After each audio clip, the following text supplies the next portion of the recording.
Welcome back to the Boneyard Podcast. This is your host, Jake Sheffield, with my good friend Artemis Brower. We're coming to you this week with episode 274 of the Boneyard Podcast. Yes, sir. Good day, Artie. Happy St. Patrick's Day, you non-celebrating. Hey, look, we love St. Patrick's Day. Look, I'm from Chicago. Chicago obviously celebrates it probably just as much as Ireland celebrates it. But Artie, let me paint the river green. Do you know? Here's a St. Patrick's Day trivia question. Before you go on about Chicago, let me ask you: what city has the number? I believe it's the number 2 St. Patrick's Day festival in the world behind Dublin. Pick any city. Is it not Chicago? It is not Chicago. I feel like I did hear about this, but I don't. It's in the United States, isn't it? It is, but it's not a city you would probably think of. What's the state? That'll give it away. I feel like I actually know this, but I can't remember. Take any guess. I just want to hear what you have. What I told you, it's not Chicago. Take any guess.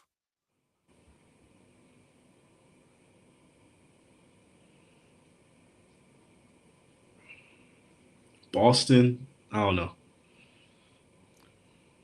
No, it is Savannah, Georgia.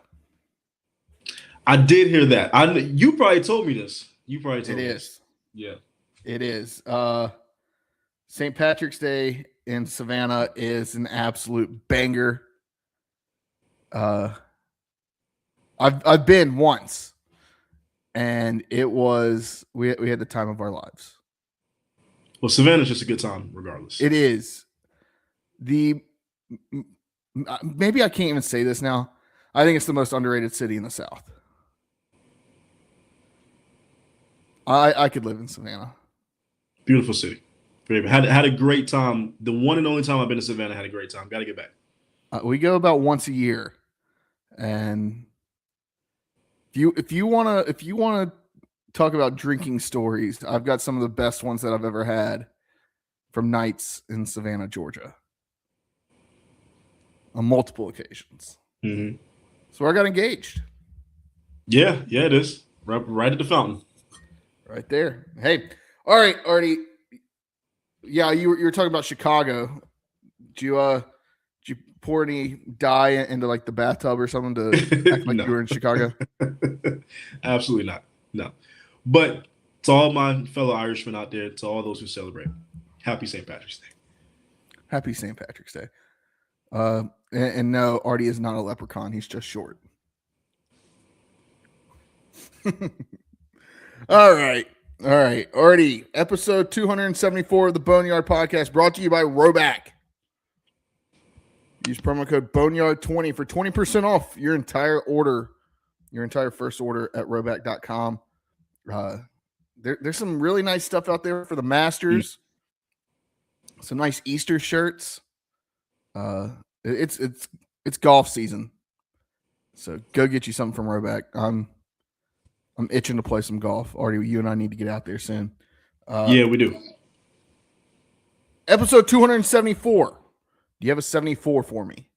I do have a 74, very quick 74 for the people. That is none other than Mr. Cowboy, Bob Lilly. He was the inaugural first pick of the Dallas Cowboys, their very first draft pick, Bob Lilly.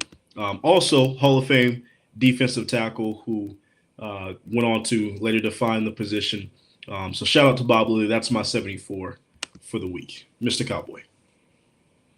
That's a good one. I am going to go. I probably did this guy last year. Probably did it the time before. He will forever be my number 74. Mr. America,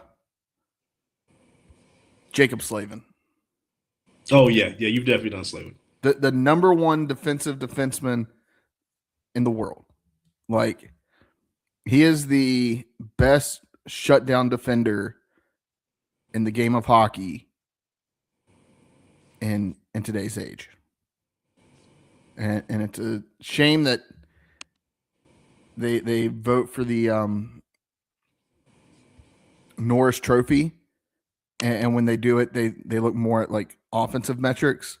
Yeah. Because if they looked at defensive metrics and looked at how he plays against the number one players in the world, it would be him.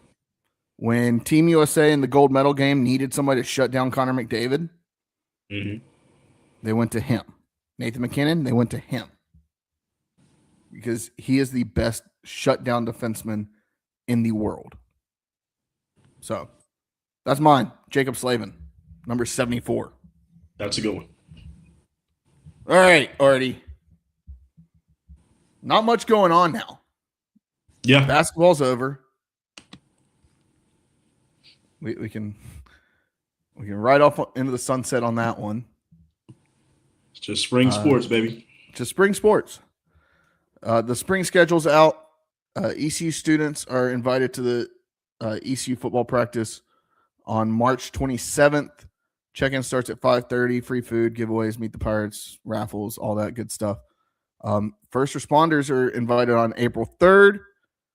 The times to be announced, and then faculty and staff are invited April 10th to practice. Time to be announced. All of this, of course, ahead of the purple and gold game about mid-April. Artie, I'm ready to see like how this team looks after spring. Yeah. I said it last week. I think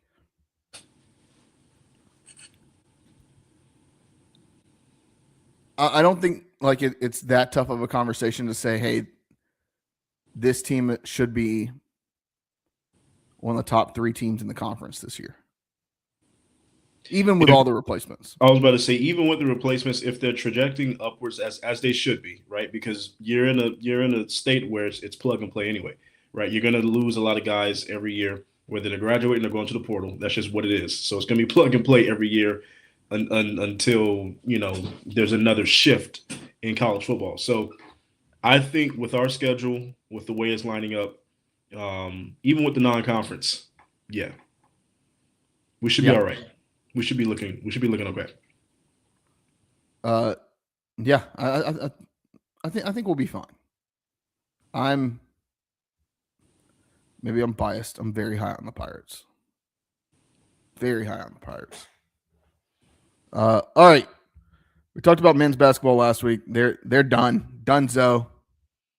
The women's team also now dunzo. Just disappointing. That was very disappointing the way it went out. I'm not gonna like, and they were in it. Yeah. Like, yeah, they had a slow start, but they got back into it during the second quarter. Was it a 1-point lead or tied at halftime? I can't remember.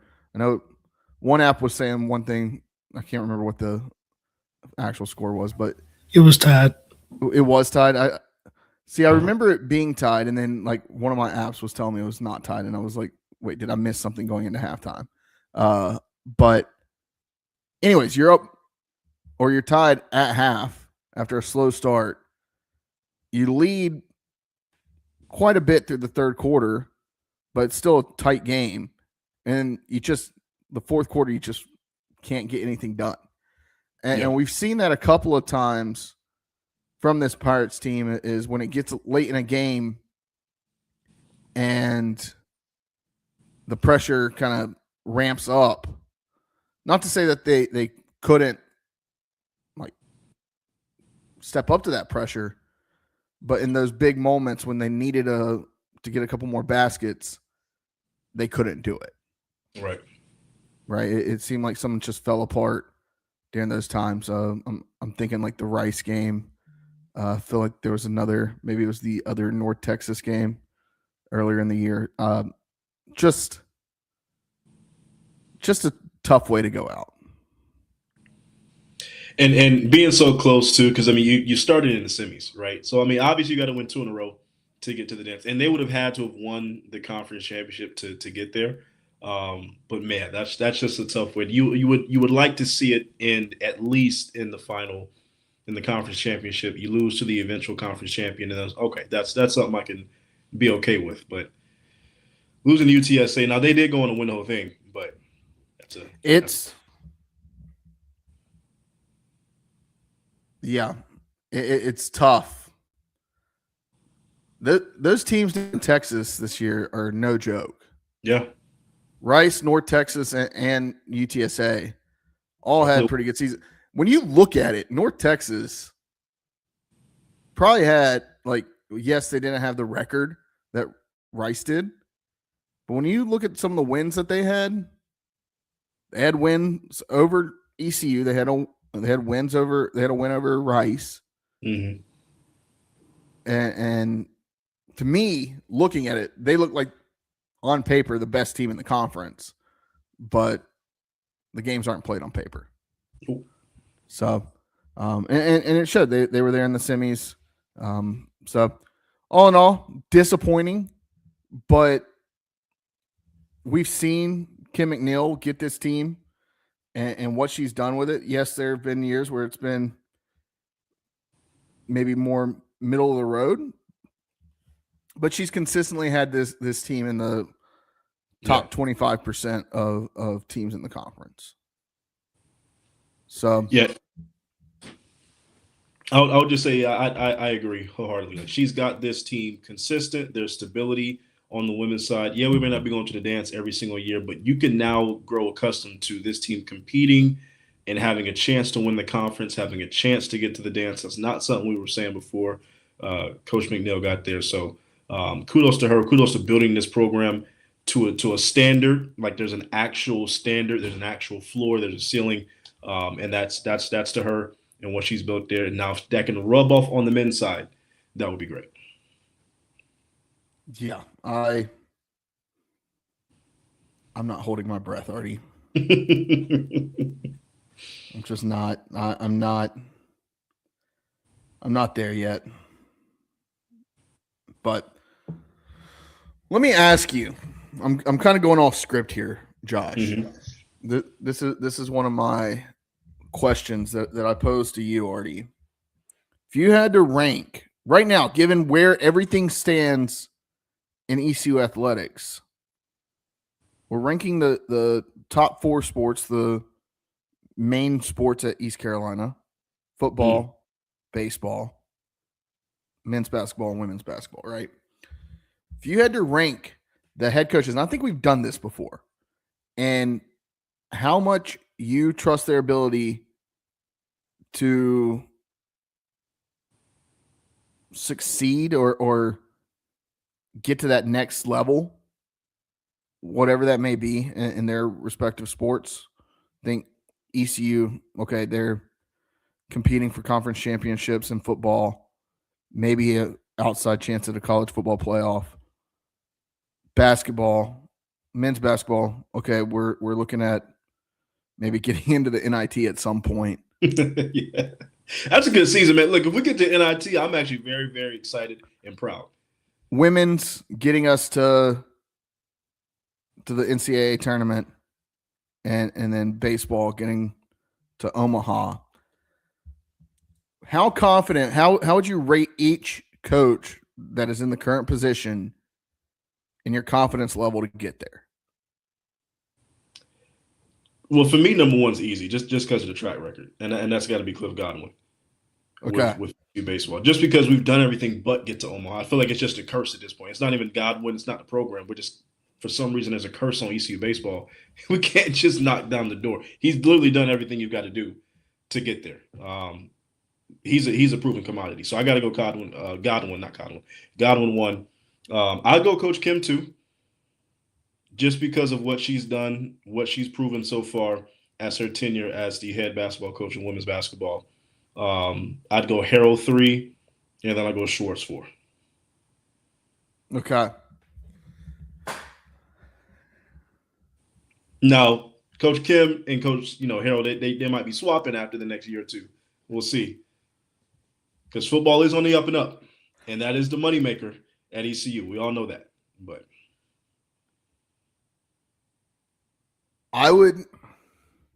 I might get shit for this. Just given the state of where things are in college athletics, we're similar in where we think things are already. mm-hmm. But I think I'd flip some of these around from yours. I actually have Coach Kim number 1. Okay, I don't mind that at all. She's done it. She's gotten this team to the NCAA tournament, right? Yeah. Before, I think that they had a real shot at getting there this year, and I think with the talent she's bringing in, the way she recruits the transfer portal, this team will continue to be where it's at. Number 2, I think, and this goes back to what I said earlier, I think Coach Harrell's closer. So You think Coach Harrell's closer to a college football playoff appearance than ECU baseball to Omaha? I said a conference championship. Look. Oh, okay. But okay. You win a conference championship in the American, you're most likely. Well, no, that record you got to be either 12-13 or 12-1. One of those. You got to. But really, you go 12-1. I think you're getting there. Even you go 11-2. I think you're.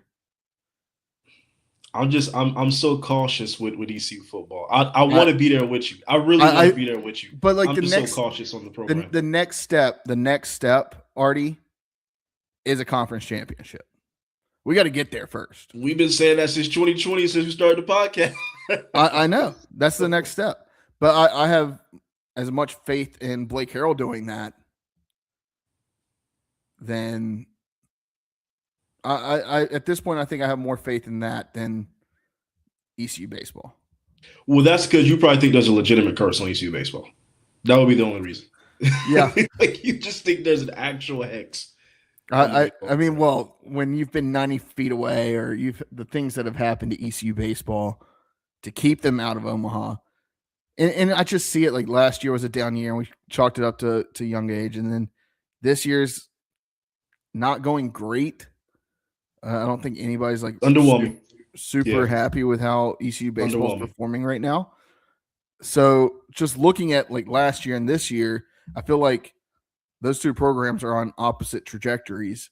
And that's not to say I think ECU football is on a steeper incline than the decline of ECU baseball.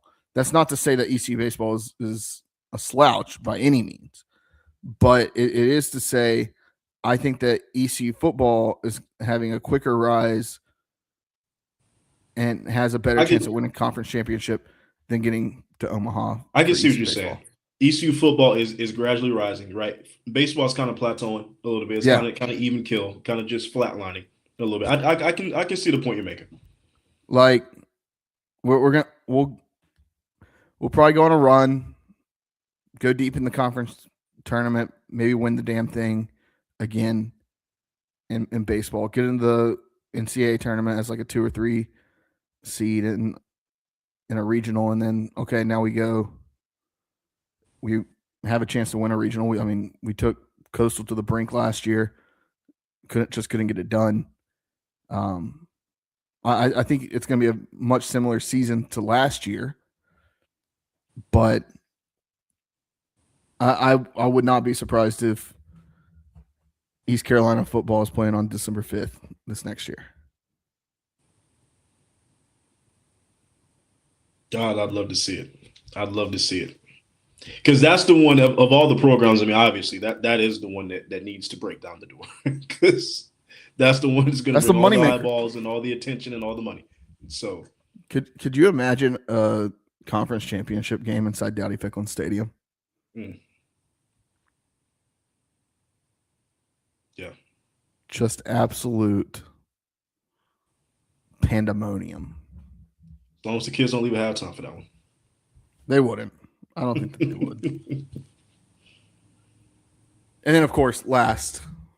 Yeah, we're in agreement on this. Last and least, honestly, is ECU basketball. We don't know when ECU men's basketball will ever have a pulse.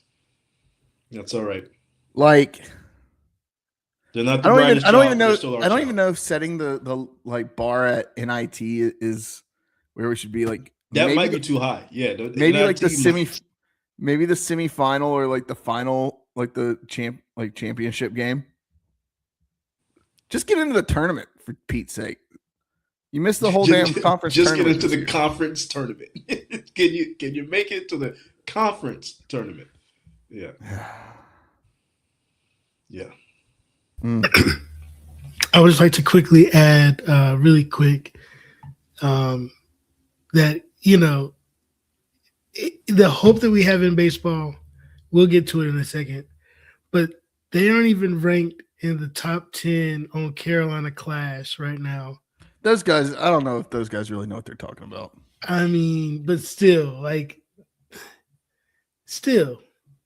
I'm just saying.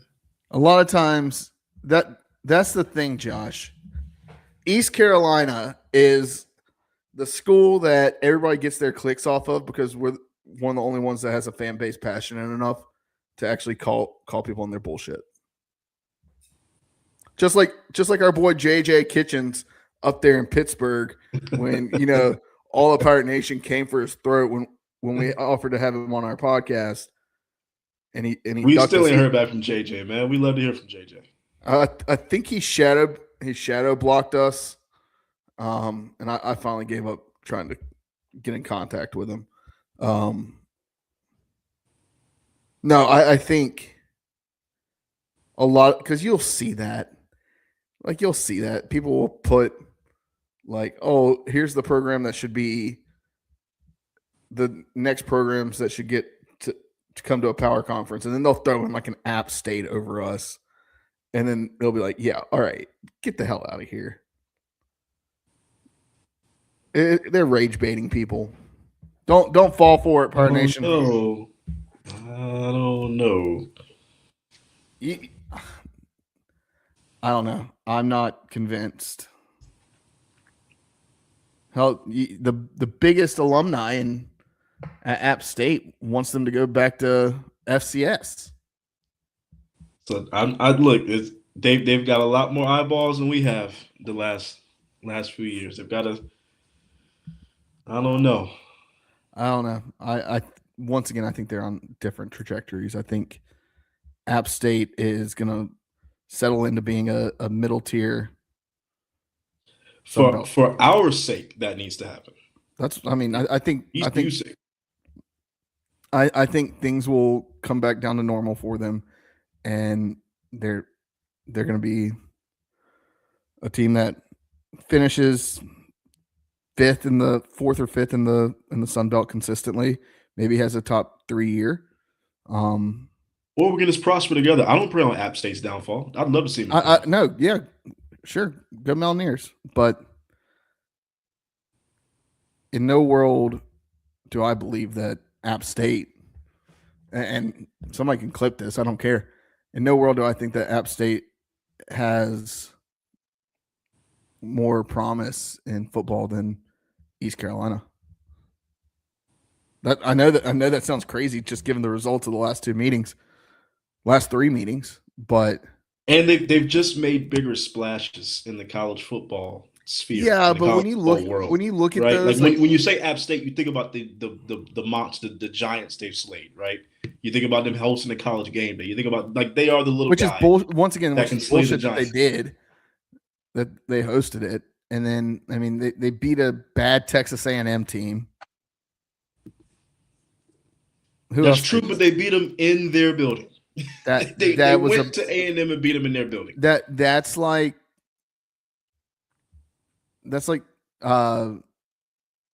somebody saying, "Oh yeah, we beat Florida State the year that they went 1-10, 1-11."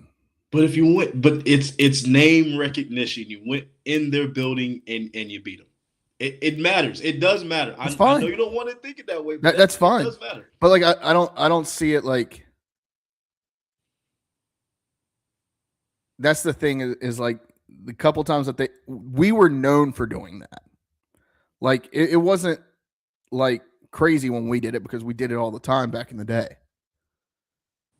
When we would beat up on West Virginia, when we beat up on Virginia Tech, when we beat up on Carolina, when we beat up on NC State, right?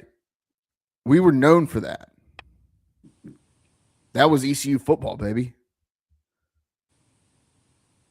That's just another Saturday. But listen what you said. That was ECU football. We live in a what have you done for me now lately kind Now of people world. won't schedule us. They won't schedule us because they know we'll still do it. Look at what we did to Pitt last year. Look at what we did to NC State in the bowl game. Look what we almost did to NC State at Carter Finley to start the season. Why do you think it's been over 4,000 some hundred days since Carolina's played us? Oh yeah, we know. Or since they beat us. Yeah, they ducking. That's okay. We Josh, we just need to get a ticker on here to a counter since Carolina's beat us. I used to have it on my phone. September 12th, 2022. All right. We move on. We move on. ECU softball. I mean, just an absolute great start to the season. Yeah. 19-10 on the season, 4-2 in conference play. They went to Florida Atlantic, one of the top teams in the conference, and walked out of there with 2 of 3 games in the win column. They had a run rule loss to open the series, but then they held the scores low with stellar pitching in the final 2 games. EC beat Elon tonight 10-1 in 5 innings. Somebody's going to have to help me with this name. Apostolakos? Hey, let me take a swing at on it. this Greek Heritage Month, we will accept nothing but correct spellings. Apostolakos. Julia readings. Apostolakos. That's my guess. Apostolakos.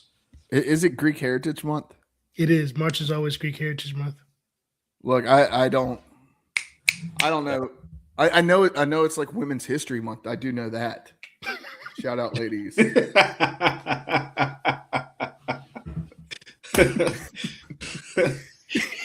You want a cookie, Jared? That's all about all I know.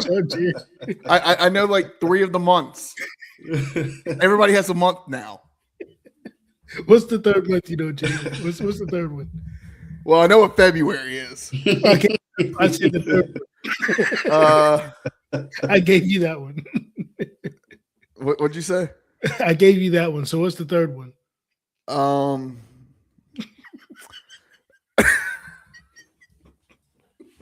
Let's not get canceled tonight.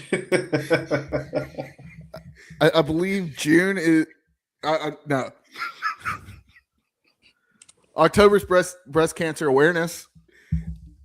Okay, we'll give it to you. We'll give it to you.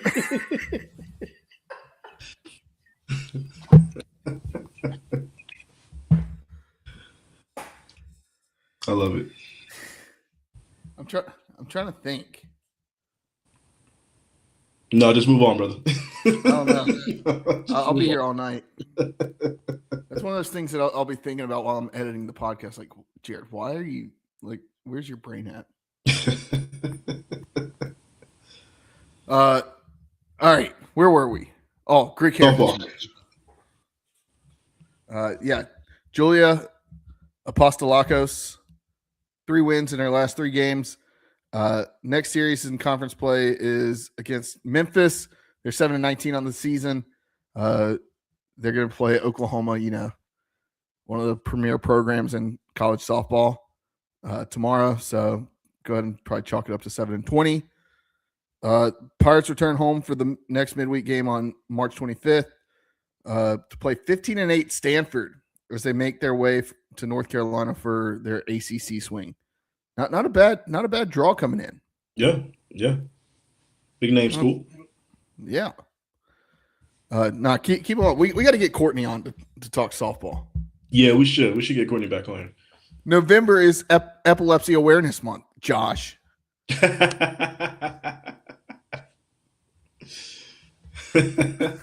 Shout out Courtney. Shout out Courtney. No, yeah. So I really like what they're doing here. So, all right, we talked about baseball already. They had 3 straight run rule victories last week. Yeah, and then just tearing the cover off the ball for 3 straight games, and then of course you go into Saturday. You get a stellar performance from your pitcher, 14 strikeouts from GVK, and you can't get anything done on the bases. I don't know if I've actually ever seen this before, where a team scores 11, 24, 17 in consecutive games, and then the 4th game is just goose egg. We're done. We're packing it up. We've done everything we can do. We're done. That's insane. 3 straight double digit, and then just flatline. Just nothing. That's baseball. Yeah, that's true. That is true. That's baseball. It's baseball. That's why I say anybody can beat anybody on any given night. But that's brutal. To get 14 strikeouts in 6 innings. Yeah. Only allowing 4 hits and no runs. But then to lose 1-0. That's some stuff that would happen when ECU has a chance to go to Omaha. Yep. Yeah. Yeah, you have a tremendous day from the bullpen, tremendous day on the mound, and the bats just get you nothing. Yeah. And then ECU squeaked out a victory over Elon tonight, holding the Phoenix scoreless through 7. But then they rallied back, I believe, in the 7th inning, 8th inning. Got dicey there for a little bit. They had bases loaded and a chance to take the lead, and then ECU was able to shut them down after being up 4-0. So what wasn't – it started out pretty good, just kind of one bad inning, but overall you got the win.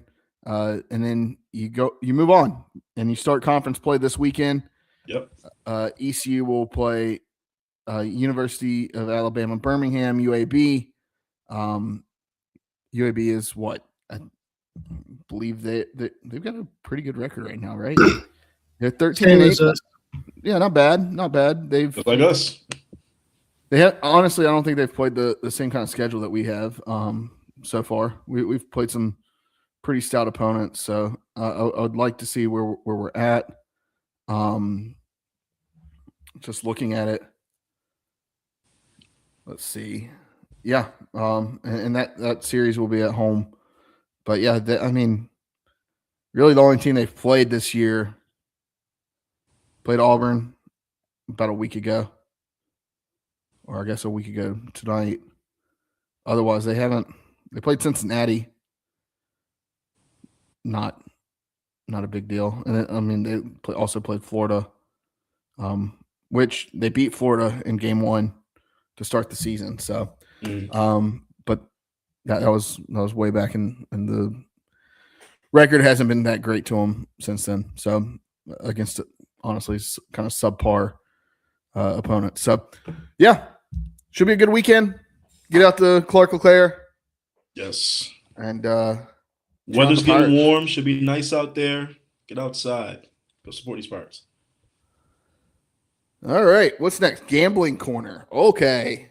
We got some gambling corner? Yeah, make sure we'll tweet out the link again. I think you have until noon tomorrow. Fill out your bracket for the Boneyard Podcast Bracket Challenge. Gambling corner. Upset alley. Let's do it. Are we picking some upsets? Upset alley. So those of you who are aware, March Madness, everyone knows the 11th seed and the 12th seed are the most likely / historically have been the most upset worthy teams. So we're just going to go through the set games. We don't have the other 11 seeds locked in yet. NC State's battling for their spot as the number 11 seed currently, and then we have another game later on tonight for the other 11 seed. But we do have, just an update on that timeline, 4,934 days. That means that before we play another down of college football, ECU will have had 5,000 days between its loss to UNC. So that'll be fun. That'll be fun. But speaking of Carolina, number 11 VCU is plus 120 against number 6 North Carolina. And this game is in Greenville, South Carolina. Mm-hmm. So pretty local to both of them. Carolina's only a 2.5 point favorite. Now, I meant to look the statistic up. I'll go ahead and let you guys battle over who you think is going to win this one. I think it's the 11 seeds are like in the last 10 tournaments actually have a 55% winning percentage against the 6 seeds, which is honestly impressive. So I think this is the one that I think I actually picked 2 11 seeds to win in the first row. And one of them is VCU. I took VCU to win this game. All right. Not a bad choice. Not a bad choice. Look, the Caleb Wilson injury, obviously that shoots any chances of Carolina has of winning a national championship. But they're still a talented team. They're still really good. I think they narrowly escaped this one. I think this is going to be an excellent game with VCU. VCU is going to give them everything they can handle, but I am going to take Carolina. I'm so glad you guys are both taking Carolina. No, I took VCU. No, I took VCU. Sorry. VCU. Already glad you took Carolina. I'm also going to go Carolina because in the days of their current head coach, Hubert, they typically outscore in the first round. Okay, here's their 3 first rounds: 95-63 over Marquette, who was the 9 seed. 2-24, 90-62. And then 2-25, over an 11 seed, San Diego State, 95-68. So I'm going to say, just based on first round vibes, UNC is going to clean this one pretty easily in the first round. Now, and look, they play the ACC schedule, so they've gone through the gauntlet. Exactly. This is one of those picks that I think, when setting my bracket,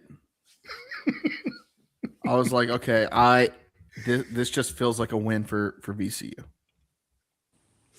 It makes sense. I mean, they're no stranger to the tournament, obviously, but yeah, and they shoot well. They're a good shooting team. They get to the hard areas to get to, but yeah, I think the Caleb Wilson injury, that was a lot of like my reasoning there. It just felt like VCU was trending upwards, and North Carolina's kind of been plateauing or trending downwards over the last couple of weeks. All right. Next up, we got conference foes, South Florida, number 11 seed, plus 185, playing number 6 seed Louisville, who was a 4.5 point favorite. This one, to me, is one of the easiest picks for an upset. I'm going South Florida. I also went South Florida here. Really no, I'll say no rhyme or reason. I mean, I like them over this Louisville team. Yeah, look, I'll keep the train going. I'll go South Florida. I'm a root for the conference, so okay. I hope they can pull it out. I'm gonna go South Florida. More conference dollars is all that matters. Exactly. Next up, we've got another North Carolina team, 12 seed High Point, playing number 5 seed Wisconsin. High Point is plus 380 outright. Wisconsin's a 9.5 point favorite. This is a sneaky one. The real sneaky one. If you're looking to make some cash, why not throw some on High Point? Yeah, bet High Point. Look, I've actually watched a few of their.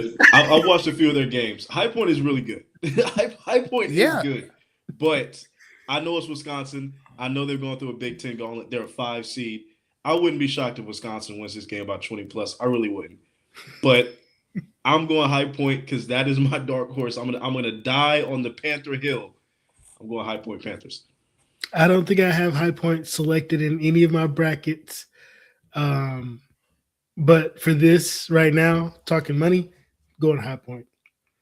Yeah, Next and I up, definitely will probably put a few bills on High Point. For sure. For sure. Number 12 seed McNeese State back in the tournament, plus 455 outright against number 5 Vanderbilt, who's an 11.5 point favorite. Hey, Khan is back. The hype man is back in the NCAA tournament. The guy's a clown. I don't see it happening. You don't see it happening? No. I almost went there, but I don't know that I have any 12 over 5s this year.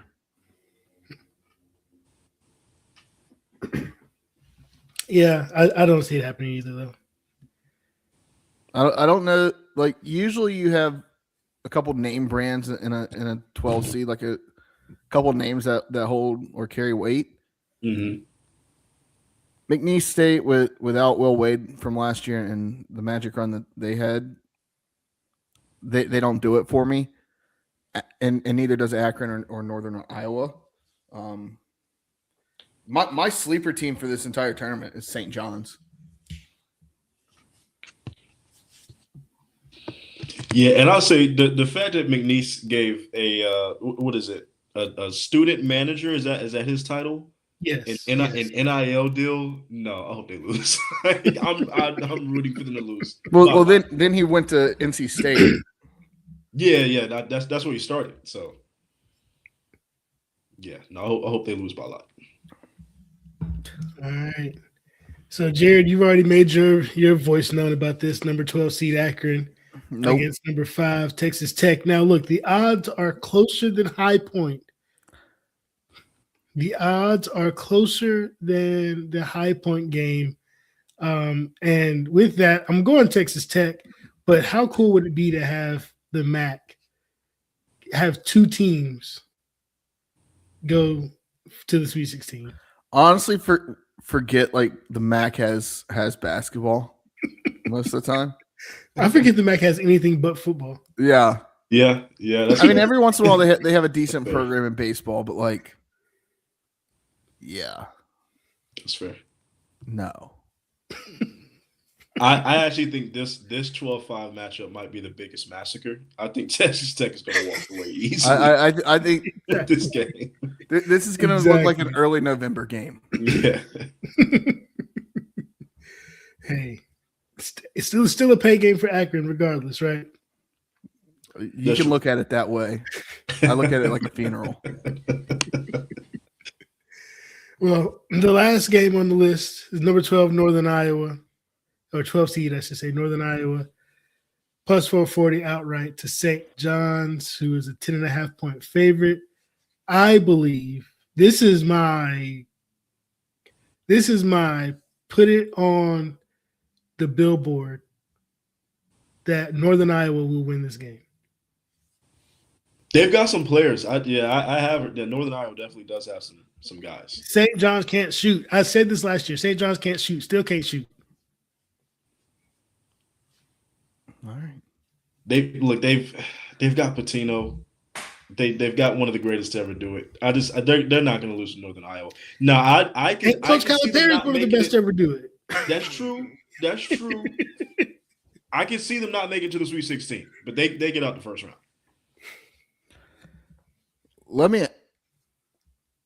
Is it wild to question whether number 13 Troy can beat Nebraska? No, because I have that one. I don't have it, but Nebraska's history in the NCAA tournament is much like ECU's history in the NCAA baseball tournament. They make the tournament, but they never go anywhere. They've never won a game in the NCAA tournament. I don't know. Is that true? I believe so. I'm looking it up. 0-8 all time. Wow. They have just as many wins in the NCAA tournament as East Carolina University. I did not know that. Wow. Well, now you make it an enticing wager there. Because they've never done it before. I'm just saying. If you're looking for a bet to make this weekend, now I didn't put it in my bracket. I don't know that I trust Troy to get it done. But history's a funny thing. No, wasn't Nebraska a team that did start like 20-0 or something like that? I know they kind of fell off a little bit, but they had like a crazy hot start. I think that was them. I'm not sure. I want to say it was Nebraska. I don't know. It was one. It was a red team. It was a red team. What? You thinking of Miami, Ohio? I'm kidding. No. I'm kidding. Nebraska was kind of good there earlier this year, though. They were.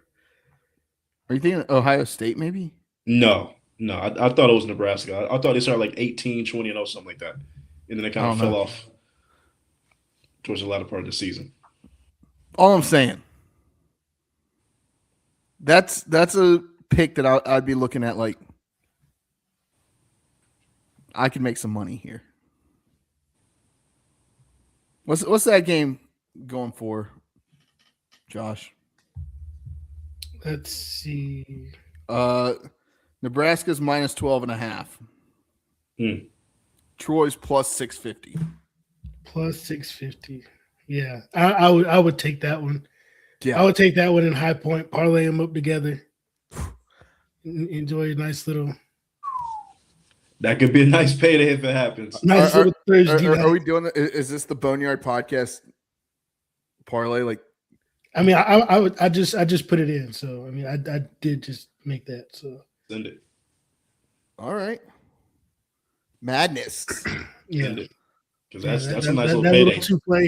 Little two play for Thursday. What'd that come out to? Plus 3,500. That's a plus 3,500. Didn't even have to put much on it. Oh my goodness.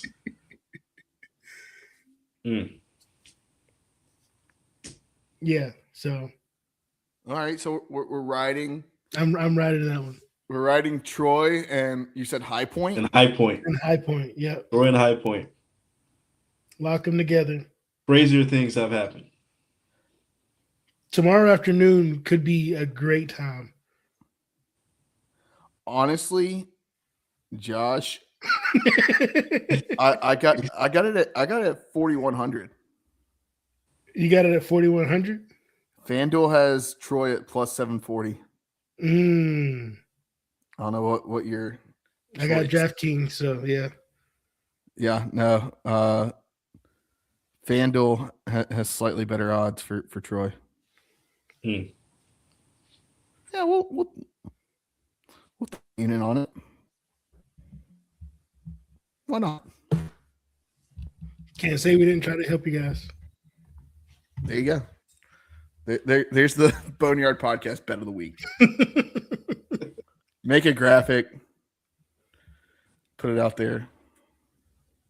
And yes, Artie, you were correct. Nebraska did not lose a game until January 27th. Yeah. See? I knew they had a crazy start. And then they lost a lot of them.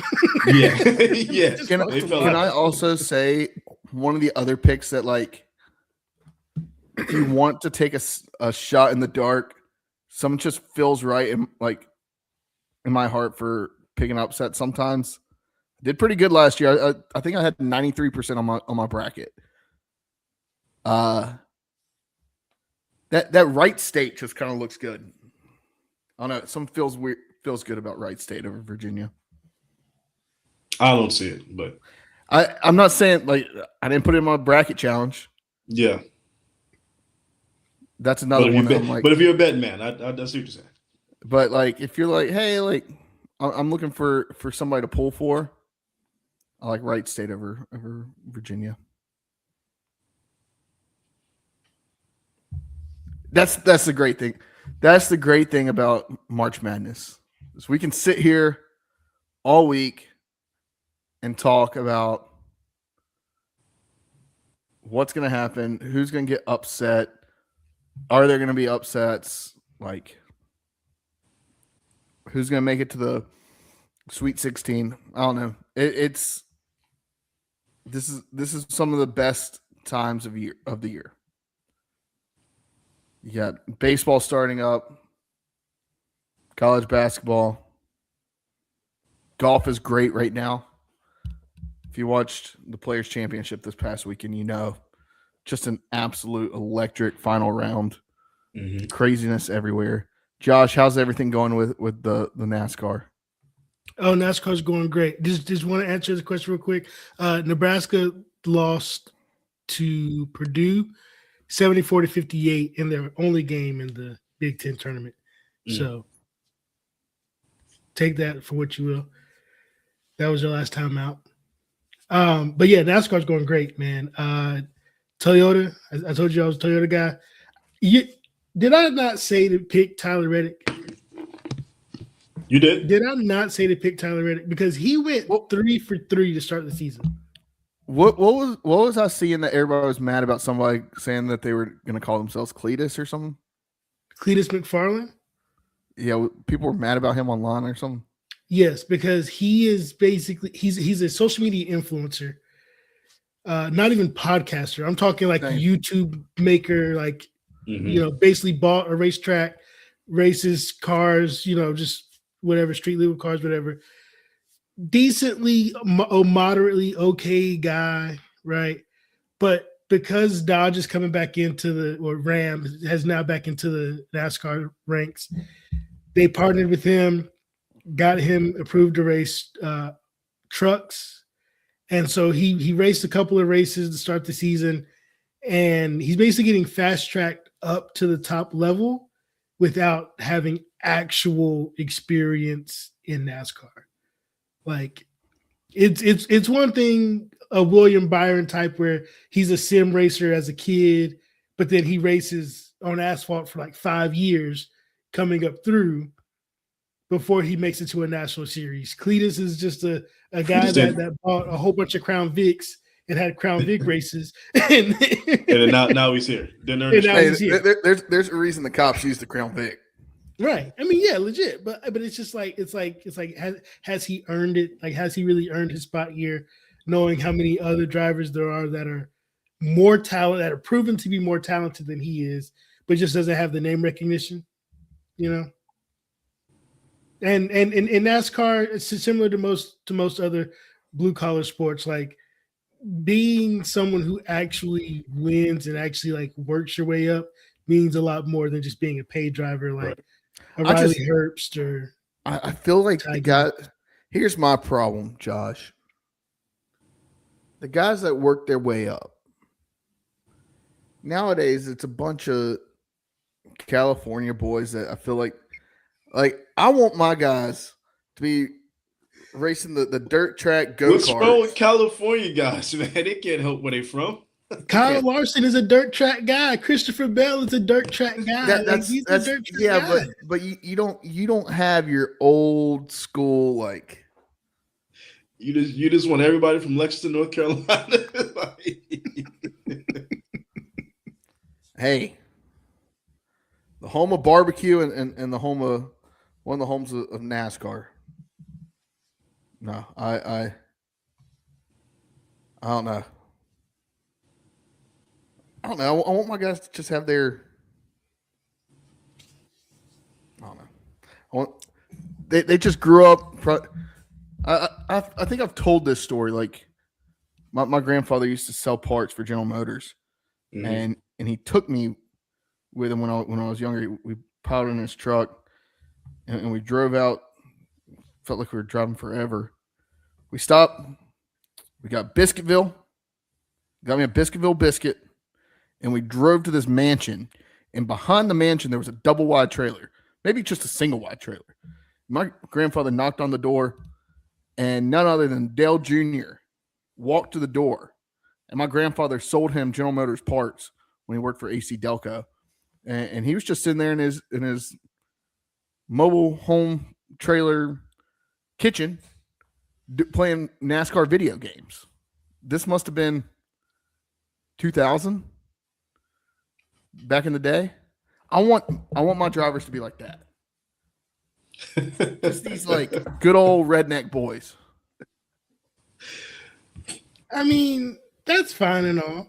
But at the same time, if they are not the most qualified drivers, I don't care to see them at the highest level. We need to go back to when racing meant that you were running shine.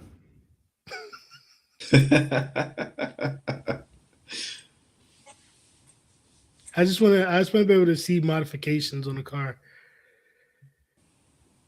That's all I'm asking for. Josh, you need to come down to Winston. We'll go to Bowman Gray this year. Hey, I'm going to Rockingham. The Rock. Nice. The Rock. I'm going to the Rock. I've never been to Bowman Gray. I would like to catch a race at Bowman Gray. Right down the road. Artie, you and I will go. Hey, you can't leave me out though. I mean, that's the three of us will go. Yeah, we can all three go. I think ladies' night has increased in price to $2 for ladies. It used to be free. That or like, yeah, we'll go to one of like the 200 modified nights or something like that. That'll be fun. I'm with it. More of a stadium stock guy myself, but we'll figure it out. God, I used to love me some Bowman Gray, man. I love some Bowman Gray. It's a lot of fun. All right. So, any updates other than Tyler Reddick's doing good? Who did I even choose? I mean, 23. You didn't really choose anybody. I think you were leaning Noah Gragson just because he throws up when he gets excited. So do I. I'm surprised you're not just a Ty Gibbs kid. I mean, just keep it in the family. Isn't Gibbs like a Toyota guy? He is. See, I don't know that I could be a Toyota guy. I grew up a Chevy guy. Toyota's the best life right now. Although I do drive a Toyota. If Jimmy Johnson can make the switch, so can you. Also, I hate Jimmy Johnson. Once again, look, and this is somebody that grew up as a Jeff Gordon fan. Look, the early 2000s, you were either a Dale Jr. or a Jeff Gordon fan, and then you had the weird kids that were Tony Stewart fans. Like, that was it. Now that I'm older in life, I'm like, yeah, I should have been a Tony Stewart fan. I didn't want to be a Dale Jr. fan because that was too mainstream. But then, of course, I chose Jeff Gordon, which was also pretty mainstream. So, I don't know, man. I don't know. That's why I can't get into it. I got to have a guy, and they got to drive the right kind of car. Too many stipulations, brother. Too many stipulations. What are the Fords are driving Mustangs? Yeah. Okay. I remember when they used to drive the Fusion, and it's like, all right, dude. Like, when have you ever seen a Fusion doing 200? I mean, the police were buying them for a while there. Yeah, same reason they drove Crown Vics, I guess. All right, walk the plank. University of Charlotte athletic directors and everybody's surrounded that men's program. Everybody's getting fired. Like why? Like I didn't think that they did that bad. No, they went 17-17. I didn't think that they did that bad. And I mean, I don't know. Maybe it's just me. Maybe it's just the rose-colored glasses. But then to have David Tepper make that $250,000 donation as well to the women's side, I don't know, man. Well, I don't know. Once again, I forget that they exist most of the time. Hey, they beat South Carolina today in baseball. Yeah, did you see this? Do you see the crowd at South Carolina? Yeah, there wasn't one. Artie? I actually don't think I have one. Nobody pissed me off in the last week.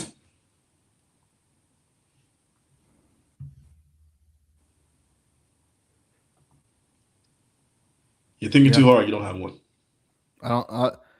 Last week we got off and I had like 3. I rattled off 3 more. Yeah, that I they were was good like, ones too. Yeah, they were good ones, and I knew that I wanted to talk about them last week. I should start putting these somewhere. I should start putting these in the notes. But I want to keep them a secret from y'all. I don't want y'all to be like, "Oh, what's going on in Jared's brain?" I'm not gonna take your walk to play.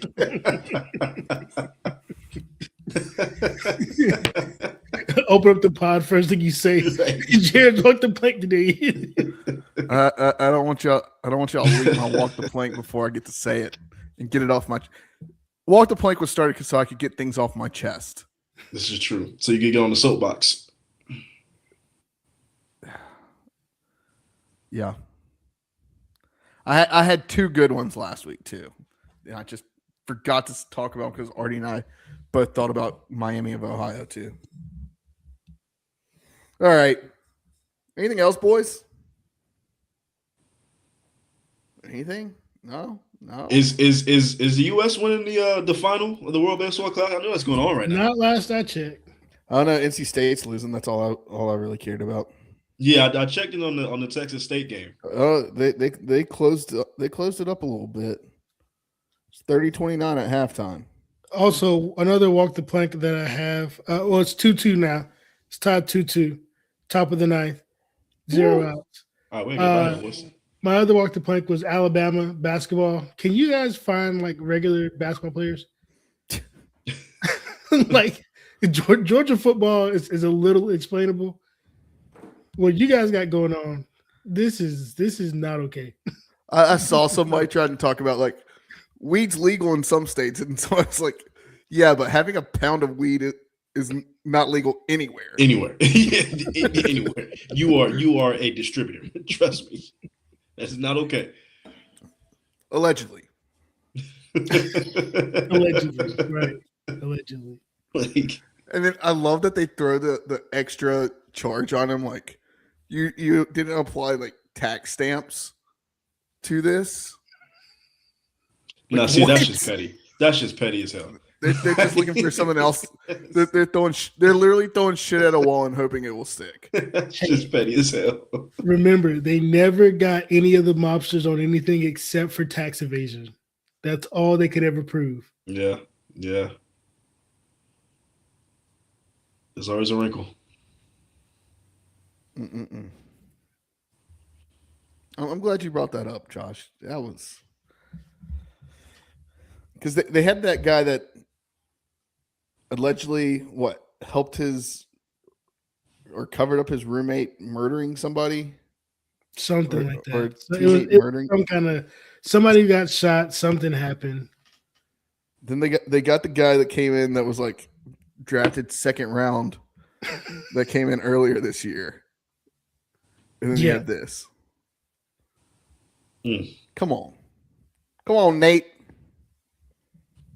Let's figure it out. Walk the plank on that. And Josh, how are you going to give Georgia a bye? I think they're literally a starting quarterback away from having a full roster of like people that have been arrested for like DUI. That's fine. Hey, look, because as a Florida Gator fan during the height of the dynasty, you got to let some stuff go. I was about to say because Florida was doing that shit. Yeah. Doing that shit. Hey, look. Hey, but our basketball teams have always been upstanding while we win our championships. So in basketball, you got to keep it buttoned up. I've always said in my time being a fan and covering ECU, the best teams in football were those Ruff and McNeil teams where there was no holds barred. Stuff going on. The boys just having fun. But it was winning games on Saturday. Nobody cared. Not a single person cared.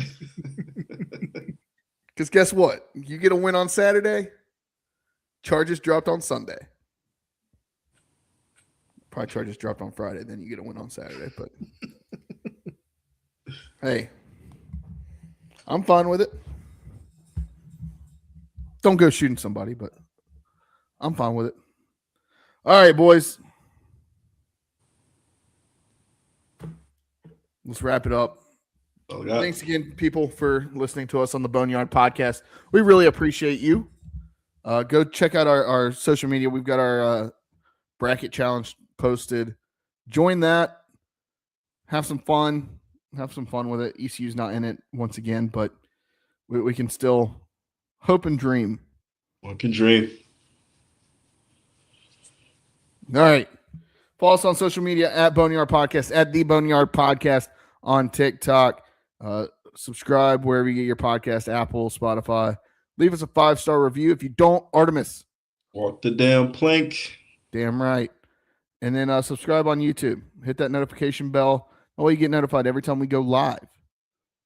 Shop Boneyard or shop Roback with Boneyard 20 as the promo code. 20% off your first order. And then I feel like I'm missing something. Was I missing something? No. All right. You got it. That Azalea collection goes crazy. What? That Azalea collection at Boneyard? I mean, at Roback? Oh, it does. It does. It's fire. It's fire. Like it is. It's last year's was good. Really liking what they're doing this year. You guys got me thinking I got to check that out. Look, hey, Masters is just a couple weeks away. Yeah. I'll give you some new gear. You want to talk about the April should be National Golf Awareness Month, and we should just get the whole month off. That's the only month I need. Just to get better at the game. All right, boys. Let's have some fun. Best weekend, in my opinion, to gamble on sports all year long is this weekend. Yeah. This is it. This is what we prepare all year for. All right. Gamble responsibly, folks. But we love y'all. We appreciate y'all. Wash your hands. Wash your butts. As always. Deuce. Go damn Pirates.